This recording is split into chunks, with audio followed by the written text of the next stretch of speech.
please give our big hand.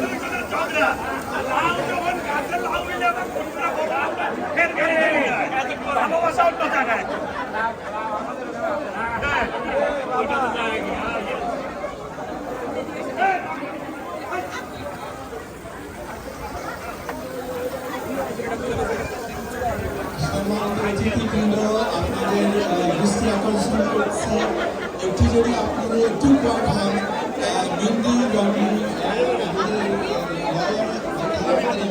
আজকে 40 থেকে 45 বছর থেকে আমাদেরকে অনেক সাহায্য এবং সহযোগিতা করতেছে এবং ওনার রেট অলমোস্ট 100% প্রত্যেকটা কেসের মধ্যে। আপনাদের যদি কোনো প্রশ্ন থাকে আপনারা এখানে আসতে পারেন, ওনাকে জিজ্ঞাসা করতে পারেন। আমি সবার কোয়েশ্চেন করতেছি, kindly please pay attention, I need your kind attention. So